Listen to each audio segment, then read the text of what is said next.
But just one more comment before we move on from Pittsburgh, Tampa Bay. Guy Boucher, rookie coach. Like you said, I love what you said about Steve Yzerman, because isn't it unbelievable? He goes to Tampa Bay, and we're all hockey fans, right? First and foremost. Yeah. And the first thing you think of, God, they got Stevie Y, and it just gives you a whole different appreciation of the Tampa Bay Lightning because he goes there. But also speak from the coaching point of view. What can you offer in terms of insight, Sean, and a comment, if you can, on what it will be like for Guy Boucher going there as a rookie coach in the playoffs for the first time? Well, obviously he's going with a good team, so he had some pressure on him because he's got a kind of a mix of older guys that have been proven won Stanley Cups, and he's got kind of some middle-aged guys. He's got young guys like Stamkos, so he's going to have to really. I mean, you look at Tampa Bay Lightning. I don't think their number one thing is defense, so he's really going to have to make them play a little better defensively. Watching the games this year against the Ottawa Senators, they did not look good down the stretch defensively, but they put on a little run here, and they've looked more solid in the last couple games. Yeah. So it'll be interesting. I mean, there is pressure on them this year to win because some of those old guys are aging, and you got to win while you got those guys. Those horses going, because you can't just replace Le Cavalier in St. Louis. No, and they've played fantastic. And Marty just seems like he's ageless, but we're seeing that in different parts around the league with your Solanys and Reckies and Lidstroms and whatnot. So when you come back, bud, nice. That'd be nice. Let's flip over to the West, and even though we're taping this in Canada, we know we're going global, but we'll save the Canucks for last. Let's go with the Sharks and the Kings. This is the first time, by the way, all three teams from California have made the playoffs. I think that's pretty cool by NHL standards. So let's talk about San Jose trying to get over the hump with their big three, 207 points accumulated this season, against the LA Kings, and some solid goaltending, but missing Kopitar and Williams. If he does come back, he's going to have the harness. How do you see this one? I don't know. I think this is the way the San Jose's should have come in the playoffs. Man, like, they've been a lot hotter the second half of the year. I mean, they go to Europe. Usually those teams that go to Europe, they have a sluggish start to the season, so everybody's kind of writing them off. But look where they ended up this year. They climbed all the way back in the standings, and they're kind of a team that nobody's paying attention to. And I think that's why you want to go in the playoffs, as a hot team that nobody really knows about. And then after this round, I think San Jose is going to do a good job of winning 5 or 6 this series. But I think that they're going to do a good job, and you're going to see the big boys step up. I think it's been carried. The young guys have carried the load a lot there. You got the Setaguchis and the Coutures and these young guys, but the big boys are going to step up. Marlowe's playing better, and I think that, with Niemi, I think he's got that playoff experience. Yes. And it's going to be tough if you're a Chicago Blackhawk fan watching, because they're going to go a lot further than the Blackhawks are. Yeah, man, you're calling it, buddy. Right or wrong, you're laying it all out there. That's exactly what we wanted. And you touched on Niemi. You mentioned him before when we talked about him and the run he had with Chicago, and we'll get to them a little bit later, as I said. But now he's in San Jose. You played in front of Kipper in 04. You had Patrick Waugh, obviously. You've been in front of some great goaltenders. But what about this guy? I mean, kind of a tough read. He certainly wasn't even in their plans at the start of last season in Chicago, and look at how things worked out there. And then, boom, he's expendable. They fired 9 guys off that team. That's an all-time record for a cup-winning roster. The last team to lose that many was the Detroit Red Wings in 1955, moved 8 guys out. Chicago moved 9 guys out, which is a new record. And I don't know if that's going to put them in good stead here or not. We'll get to that in a moment. But Niemi, talk about the goaltending and how important that could be for San Jose. Can they build on what they accomplished last year going to the conference final? Oh, I think obviously Niemi, he's a good goalie, obviously, the way he's played this year, but he's got a good cast there. They're kind of underdogs, so there's not a lot of pressure on Niemi. He's won his cup. He's not coming in as like this big hot goalie who's up for the Vezina, and he's got all this pressure on him. He's just coming in back door, and he's playing really good. Hockey fans know that what a good season he's had, but I don't think the mainstream knows exactly how good of a season he's had for the San Jose Sharks. Yeah. So I think this playoffs he's going to prove, without all the pressure of being the top dog and supposed to win the Stanley Cup. He's going into San Jose, no pressure. You know what? They haven't had the greatest runs in the playoff as good as they should have, and here he goes. He's just going to sit back. He's going to play his game, and I think it's a good spot to be for Niemi.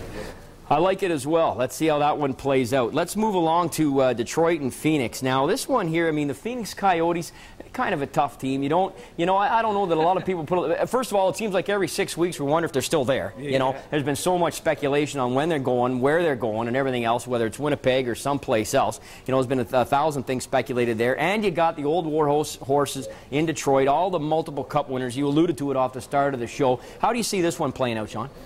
For me, I like Phoenix. They're good. They're good, fast, exciting. I think this is going to be, people may not watch this series, very many people, but it's going to be a quick, fast series. Even you got the old war horses for the Detroit Red Wings, but they're fast, puck possession team, and they're fun to watch. That series last year was one of the best series of the playoffs. Yes, it was, yeah. And not a lot of people watch them, but I think this year it's going to be the same thing. You got these guys who nobody really knows about. Yandel, maybe one of the best D in the NHL, and some hockey fans don't know who he is because he's stuck in Phoenix and nobody watches those games late at night.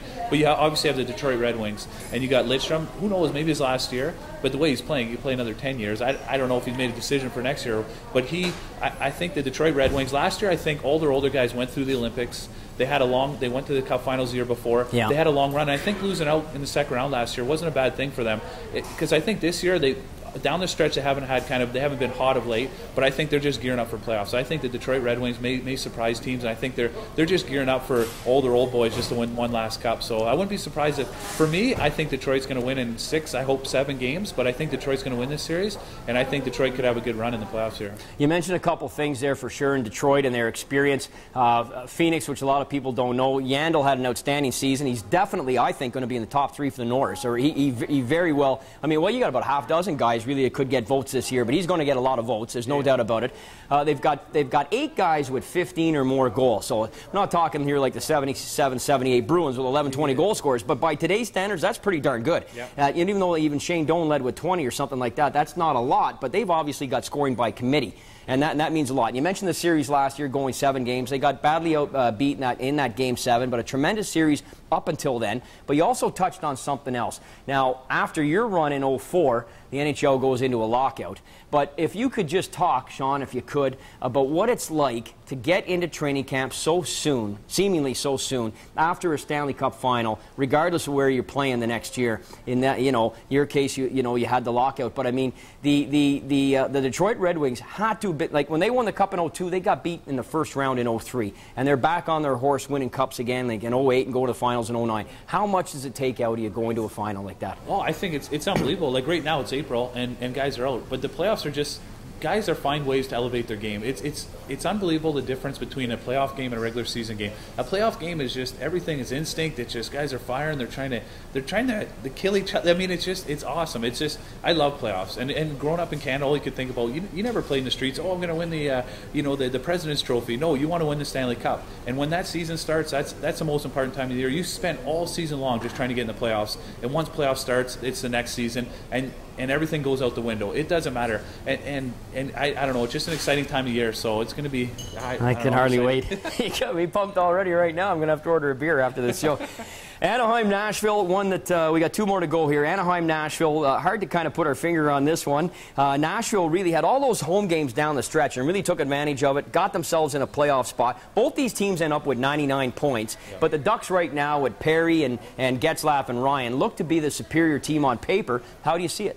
Yeah, well, the way I see it is I think Nashville's a more balanced team. I think you look top to bottom. I think they got some guys, some workers in there that people don't know that are really they're more of a full team. But I think Anaheim has higher end talent. I think their top line, if Nashville can't stop that top line, well, they're in trouble. And Pekka Rinne, obviously the season he's had, he's going to be up for the Vezina. Yep. I think most likely. And there you go, goaltender. There's a guy who can steal a show. I hope for Nashville fans that they make a run here because they have the team to make a run, and hopefully Mike Fisher, ex-Ottawa center here, I hope he has a good playoffs. And the way he plays in playoffs, he's built for playoffs. That's why they traded for him. Yep. So it's going to be exciting to see how he does there. But you're going to see Shea Weber, see how he does against the big boys. He's going to be playing, and you're going to see how his big shot on the power play. And that's an exciting series. That's one series I'm going to watch because I'm really excited to see. I want to see the big boys because I think maybe the third, fourth line of Nashville is going to be better than Anaheim, but I think the top end talent of Anaheim may win out if they can't control them. Sergei Kostitsyn comes over and plays gangbusters for them. Interesting to see how he plays in the playoffs as well. And a great matchup here. You've got the high octane offense and the stingy defense of Nashville. So we'll see how that one plays out. Finish up, Sean, before we get a comment on your run in 04. Vancouver, Chicago, maybe another one of the marquee ones. Given you've got your President Trophy winner against the defending Stanley Cup winner. That's a pretty compelling series, especially the way Chicago is probably sending bouquets of flowers to Minnesota right now for the job they did knocking off Dallas. Talk about this series and how you see it. Now, for me, I mean, the Vancouver Canucks had an unbelievable season. You look at point totals, they pretty much destroyed the league. They were a by far better team than the rest of the league. From top to bottom, all the D-men that they've had in, they're a solid team. And Gillis has done a good job putting that team together. And obviously got Luongo from goalie to forward. I mean, that's the best team in the league. Now, they're going to play the Chicago Blackhawks, and are they going to be able to banish their demons here, the Chicago Blackhawks? You know, last couple playoff seasons. For me, I don't think it's going to be much of a series. I wish it would be, but I think Vancouver's going to win in 4. I just think Chicago came in backdoor, and I don't think they lose all those guys, those 9 guys from last season. They're not the team they were last season for goaltending or anything. And I think people want to hype this series up and hope it's a good series. But for me, Vancouver, they're on a mission. They've gone through the struggles, like the Detroit Red Wings before they won a cup. They had a couple hard series where they lost to San Jose, Toronto Maple Leafs, and when they had the best team in the league. And I think Vancouver's gone through some tough times with some good teams, and I think this year might be the breakout year. Well, here's Chicago's second line: Patrick Kane, Michael Frolik, and Ben Smith. You know, where's Bufflin? Where's Ladd? Where's Versteeg? Where's a healthy Boland? I mean, these are big holes, man. Oh, yeah. Big holes, and I'm inclined to agree with you. I don't know about 4 straight, but I might give one to the Hawks there, but we'll see. Look, we only got a couple minutes left, Sean. It's flowing right by, but it's so great to talk to you. I want to talk to you about 04. First of all, take me back. Take me what it was like in the room after Ginla-LeCavalier went at it. I mean, the bench had to be hopping. The whole country was hopping with that fight. What was it like being in that series and in the Stanley Cup final? And tell us about Ginla and tell us about that fight. Oh, well, I mean, there's so much to talk about. I mean, that series was unbelievable. It was so exciting to get to the Stanley Cup Finals. And we were the first team, I guess, in about 11 years since the Montreal Canadiens to get in there. So people were so excited. But you didn't know because you were just playing. Yeah. And then when we came home in Game 3 after being tied 1-1, going into Tampa, winning Game 1, they won Game 2. We come home, the place is electric. When Kipper comes on the ice, it's deafening. You can't even hear. They announced Kipper's name, and he was unbelievable for us. But then at the start of the game, it was early in the first period, Jerome and LeCavalier go at it. That's incredible. The 2 top stars. And Jerome fought every series. He fought every series. First captain ever to do it in NHL history. It was unbelievable. Yeah. And I mean, he was chasing around. I forget who he was chasing around in San Jose. I can't remember now. But in San Jose, he was chasing around somebody in Game 6 with about 5 minutes to go, trying to fight him. I mean, he just wanted to win so bad. He's obviously, I think, the best leader I've ever played with. I played with some good ones in different ways. But as far as fighting and being there for your team and just wanting to win, and he willed that team, the Calgary Flames, to win and almost win the Stanley Cup. So in that fight, the building was incredible. Take fighting out of the game. I don't know, that night that was incredible. Please, no fighting out of the game. Yeah. That was find something else to watch if that's what you feel. You know? No, that was the building was electric, and it just put the icing on the cake. It was a fun series, but I think that was kind of the climax there.